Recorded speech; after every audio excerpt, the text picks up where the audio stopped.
Hi everyone, good evening and welcome to another episode of the Sovereign series held in conjunction with um, the Spark NG and LSATF.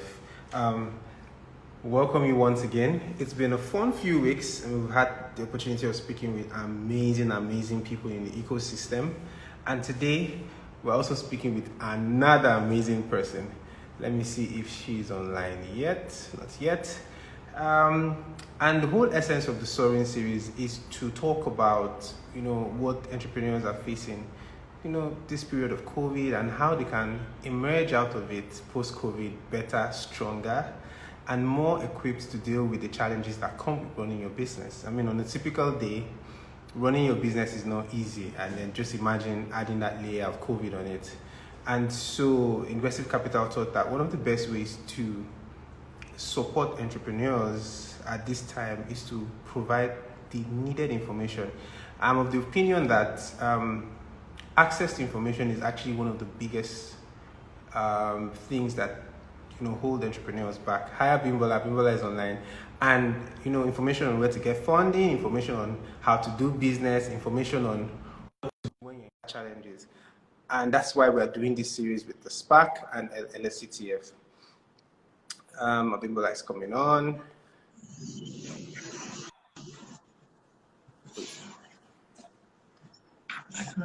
Hi Abimbola, I can hear. Oh yes, I can see you. Hi Abimbola. Hi. How Good you to doing? see you. Good to see you too. So Abimbola is an amazing person. Have an opportunity to work with and under her, and I'm sure that there's a lot of things she's going to share today that is relevant to your journey, and I think you should take them serious. So Abimbola, just do us a bit of intro. I mean, who is Abimbola? What is Advantage Health? What are you trying to achieve? Okay, so I can see someone sneaking Yeah, that's behind me. okay. So Abimbola Adibaki, I'm a pharmacist. I trained as a pharmacist initially and also then business management. I have, I think, a curious mind. So I see issues and I try to find, are there solutions one can explore? I would say that I'm curious about Africa. I'm very interested in seeing problems from the other side. So when you look at a coin, you see problems on one side and then you see opportunities on the other side. I think that's a nutshell description of who I am.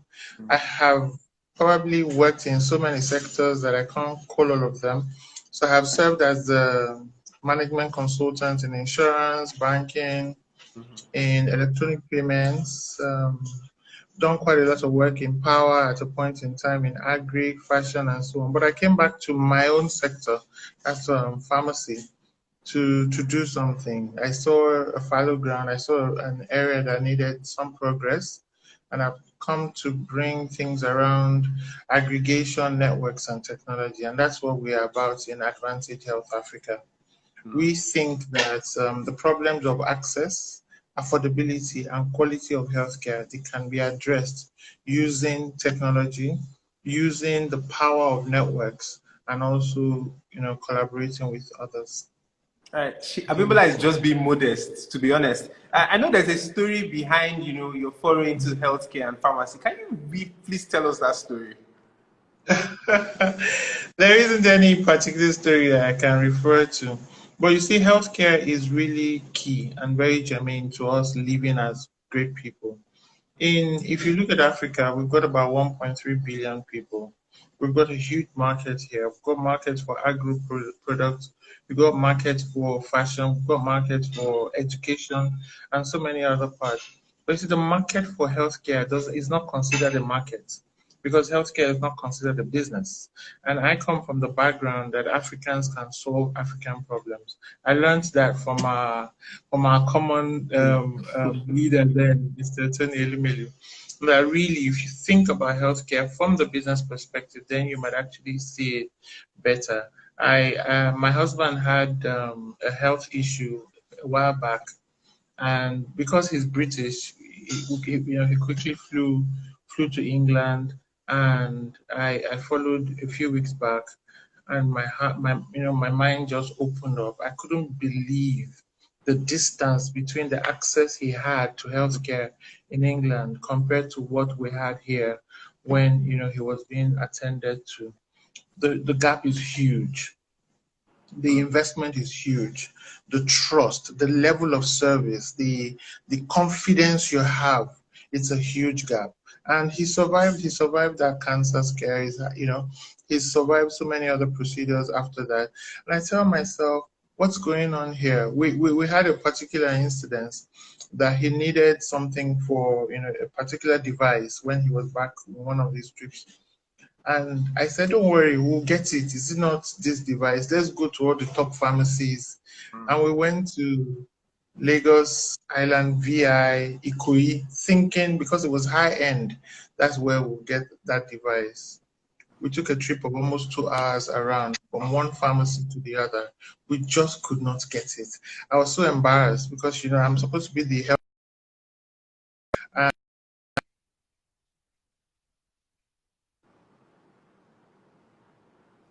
Okay, I think network has struck. Thank you for joining. And for those who don't know, this is the Soaring series held in conjunction with the Spark NG and the Lagos State LSCTF. Oh, she's back. She's back. Yeah.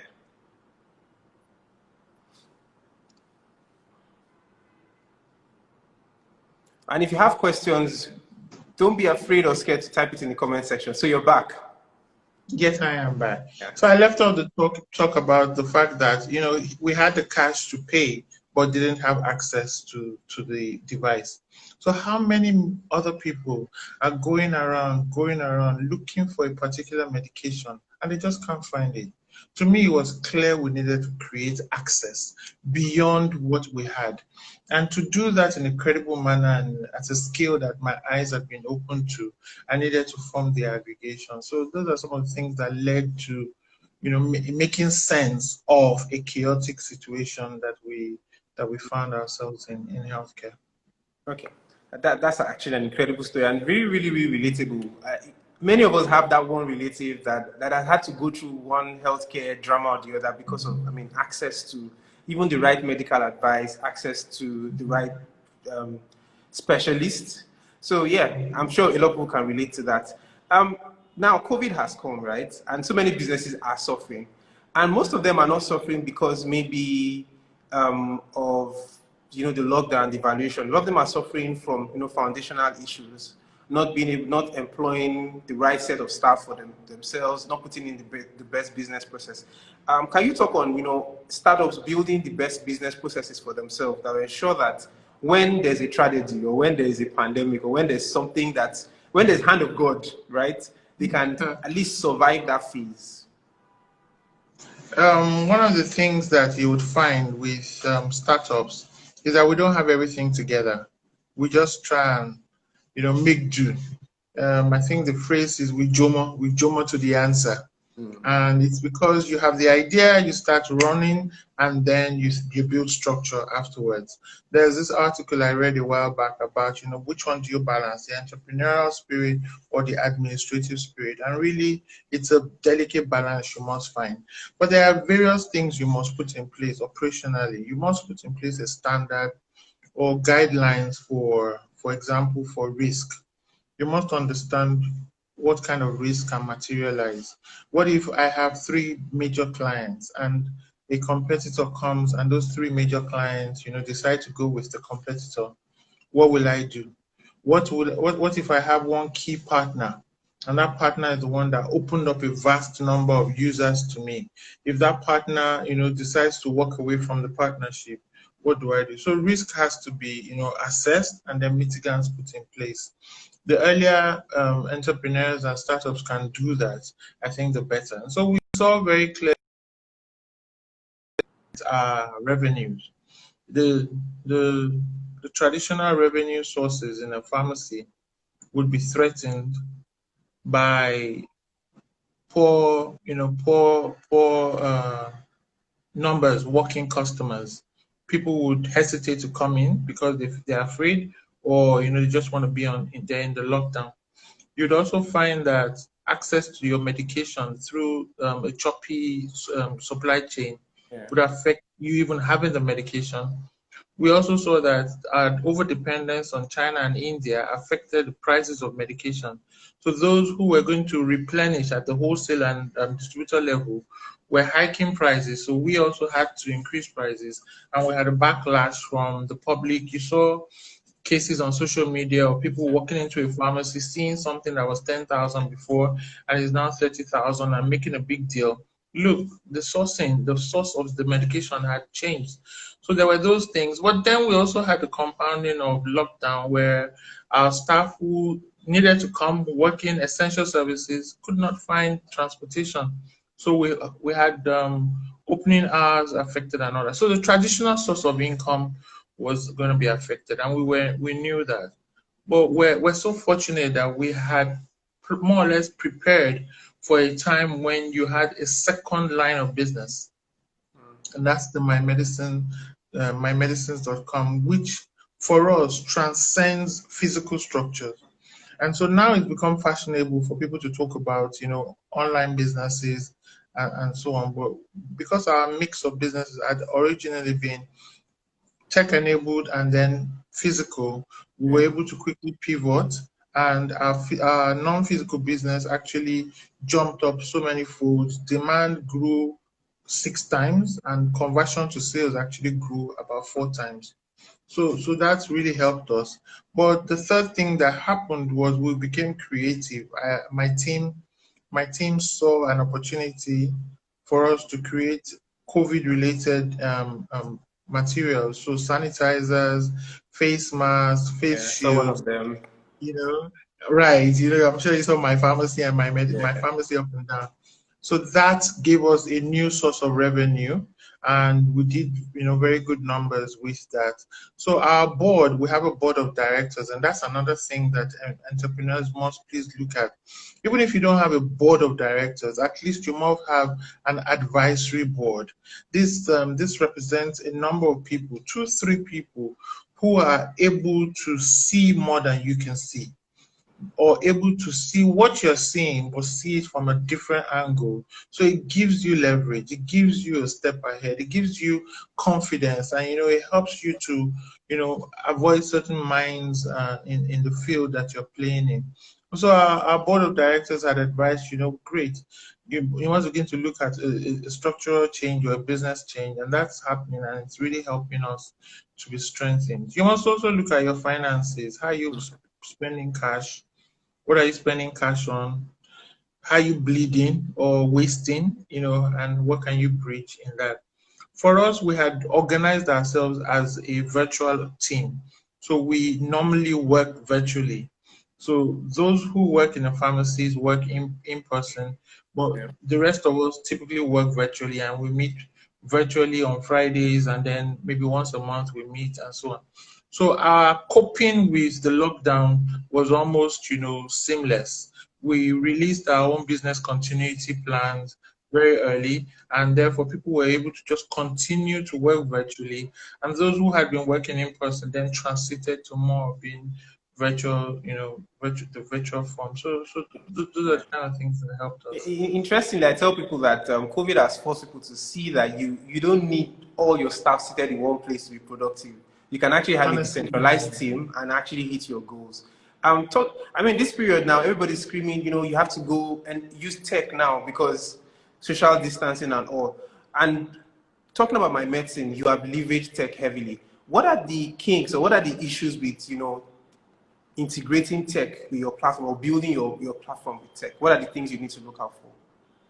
I think even just the design and specifying the needs from the beginning can be onerous. You have a picture in your mind, but if you're unable to translate it to the developer, you're not speaking the same language. So what gets delivered to you at the end is different from what you need. If you're pressed for time or finances, you might just go with what you get and say, look, we'll do it up later. At a point in time, we had to take out all of the prices on our platform because the prices on the platform were just not in sync with reality. So that's another problem. being able to match client expectations using your tech platform could be a problem. Unlike those who probably are selling shoes, you've got maybe 20 lines of shoes or clothes or maybe hair pieces. Maximum you've got maybe 30 lines of those hair pieces. In a pharmacy, you have over 11,000 lines. So you must have a system that is online real time. That inability to have a real-time access to the database of pharmacies across the aggregation is a big deal, and that's one of the things that we're working on. So sometimes you've got the idea, you even have the tech requirements specified, but you don't have the source of information or data or feeder into your system, so that could be an issue. I think beyond that, just being careful about security and scalability, being able to grow from one level of maybe phase one into phase two and phase three, using as many efficiency tools as possible is also important. Lastly, tech adoption. So here I am, I'm almost 50. I'm very interested in tech and all that, but that doesn't mean all the other pharmacists True. and all the healthcare providers are interested in it or even find it convenient to convert their normal pen and paper into tech solutions. So the solutions are available, but adoption is slow. And many of us are struggling with adoption. And we find brilliant ideas, brilliant solutions and all that, and you find low uptake. So the uptake, being able to sell uptake to healthcare providers is a big deal. The person who is able to crack that doesn't even have to come up with a sophisticated platform. It's as simple as possible, but selling the burning platform to someone, saying, if you don't move from what you're doing, there'll be ruin, or if you move, then there'll be a gain. So even incorporating change management techniques into selling tech is so vital for us right now. And that actually awesome. I hope we're learning from everything Abimbola is saying. A big part of this period, and even an entrepreneur's life, is helping mental health. How have you protected your mental health this period? Mental health. Yeah. Wow. I think it's a huge under investigated area in entrepreneurship. There's so many of us that are suffering and smiling. Entrepreneurship is really sexy nowadays. So it's almost as though once you're an entrepreneur, you're a star. It's really remarkable. Before the days of Tony Elumelu Foundation, really entrepreneurship wasn't so glamorous and attractive. But it's a new generation and a new facade that we're working with. But what is going on behind the minds of people is the tension of not being able to convey what you're going through to who you are relating with, unless probably you're in the midst of entrepreneurs a lot. And so having that tribe, that network of co-journeyers or people who are on the same journey with you is so critical to support you. And having a spouse, if not a spouse, a partner, if not a partner, a friend who is kind and still firm. So those two things are really important, because then you're finding someone who's not a sycophant, but also someone who is kind to you, which is really critical for any entrepreneur. If you can find a friend on this journey, I think you're good.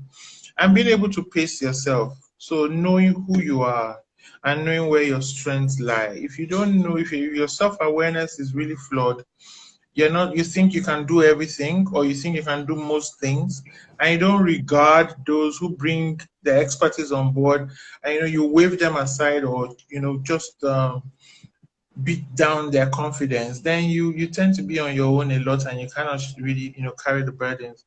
But for me, also one great thing, I'm not sure it's reproducible by everybody, but I say my team is great. I have a team that on their own they're just working and they're doing all sorts of things. It makes my life better. I think that your team is so critical. If the team is on their own taking initiative, if they are knowledgeable, and even if when they're not knowledgeable, they're seeking knowledge, they're seeking to grow and get better. And if you can create an environment for them to feel safe, that look, this thing is us, not just her, I think it's also a great thing. So sharing the vision and hopefully, connecting with their hearts and minds beyond what they just bring to work, that to me has really helped my own entrepreneurial mental health. So Thank you. family, friends, your team, and then pacing yourself, knowing yourself. All right. If you have questions, please put in your questions in the comment section. This conversation is going to be 30 minutes, and 30 minutes on the dot will be done. Yeah. We all know that mentors play a huge role in helping you build a sustainable business. And but I still find that so many people struggle with one, finding a mentor, and two, even leveraging or learning from the expertise of the mentor. Do you have any advice on that? I am one of those people who don't seek mentors. Mhm. I am very introverted. So to seek someone's favor or just even say, give me your time is really difficult for me. So how I went about it was to seek out an advisory board. So I had three people who had worked with at one point, no, four people who had worked with at one point in time, who I designated and actually said, I'd love you to be on my advisory board. And they ended up being mentors or coaches for my journey.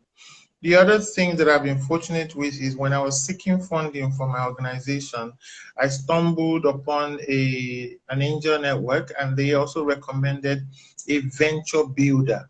What has happened with that venture builder is the principal has ended up being a mentor to me. So a day that I was crying when I got a lot of backlash for what we were doing, he was the one that I spoke with and called. And guess what he said? He said, look, I've been waiting for you to get to this point. So first of all, that just cooled me down. And then he took me through a series of, eye openers that helped me to realize I wasn't alone. This is not peculiar to you. Don't take it personally. These are the peculiarities of what you're trying to build. And that helped me. So that's mentoring for me. So it's been business mentoring through institutions and through that advisory board. But some people read a lot of books, and I advise a lot of that. Read books so that you can learn from the journeys of other people, the struggles they had, the failures they were able to articulate. Nobody tells you everything, you know that, right? So I can't tell you everything, Yeah, even on true. this on this discussion. But you can pick something from their books, you can pick something from their testimonies or case studies, and that helps to also get you aligned with what you're doing. Yeah, very, very true. Thank you so much for that. Another, factor that we see that helps business to be sustainable or not is the makeup of their team. Selecting the right team, building a cohesive team that works. And there's one thing I've seen you do over the past few years. You rave about your team. So how did No, but you? because I have a great team. Yeah. So how I'm did you how just did you get there? How did you select? How were you able to select the best team for you and for your business, and how were you able to keep who them am together? I'm sorry, I don't know how. All I know is I have a great team, and it's almost as though they selected me, and that is my reality. They seem to select working with me, and probably, honestly, I really cannot reproduce it. And so it would be foolish of me to say, oh, this is what I did and this is what I did. A lot of it has been left to time and chance. And that's what I believe. So I believe strongly that I have been enabled by God in even my team. But when they do come, I think we're a bit more deliberate in making sure people feel comfortable working here and people feel able to express themselves when they are here. And by foundation, I know there is a gift in everyone. There is, there's something in each person. They just come in different packages.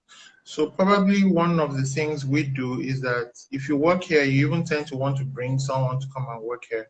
So that helps as well if people refer others to come to work. But I think once people come, I've also lost team members. So don't just listen to the hype I make. I've lost team members. Some have been headhunted. Some left, in a nasty manner. But ultimately, I know that I have been able to leapfrog much more because I have that great team. And there's great team spirit. There's camaraderie. There is cohesion. We keep trying to build it. And, we pay attention to meeting, to knowing that everybody is there's no one that is better than another person, really. You just come differently and you bring something different to the table. And I mean, we're on a first name basis, so maybe that helps. I don't know if that's what I recommend for everyone, but Abimbola is Abimbola, and I think we're a bit laid back. So sometimes performance suffers, but I'm very particular about commitment and loyalty. And I think that performance can grow and competence can also grow. So if somebody, I know you have a heart to be in this team, I think that your competence can increase. And there are people that have come here saying they would like to volunteer. They're green when they start, but they learn, they keep improving themselves. They keep trying new things with me. All we're doing is new. So nobody can say we've done it before. Therefore, everyone as they join, they are aware of the newness and they are aware that they can make mistakes. And for me, if entrepreneurs do not create that safe environment for people to make mistakes and know that they would not be, hit on the head or slammed, then you cannot grow that kind of team that can help you to survive the terrible environment that we're Yeah. in. Thank you so much. This is actually one of my best 25, 6 minutes that have been spent this week. So in closing, what message do you have for entrepreneurs as they, recover from the effects of COVID and the plan ahead? Well, if you survived, at least be glad you survived, all right? So many of us want to put ourselves on, we're comparing ourselves with another. Oh, Abimbola said she had 5 times increase in, I didn't even have half the. Please just survive first of all and then re-strategize. It's never too late to re-strategize and find opportunities in the problems.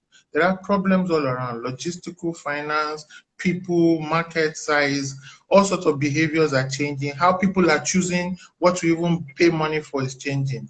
You might find a solution when you think about it and re-strategize. So don't give up. You've survived. So now is the time to thrive. Thank you so much. I'm so happy we had you this week. Thank you Thank once you, again. I'm sure Tony. everybody is happy you've spoken or you've spent your time with us. Thank My you. pleasure. My Yeah. pleasure.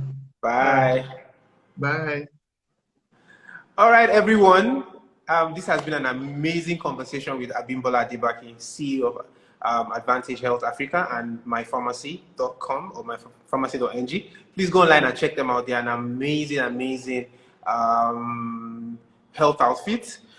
This is brought to you in conjunction with Spark NG and LSATF, and basically it's called the Soaring Series. What we're doing is we're telling entrepreneurs and we're telling founders and everybody that there is hope at the end of the tunnel. No matter how bad this period has been for you, things can still be better if you put in the right amount of effort. You're strategic and deliberate with the things you do. You would come out better for it. Thank you so much for joining. Next week is going to be our last. Next week is going to be our last episode of this series.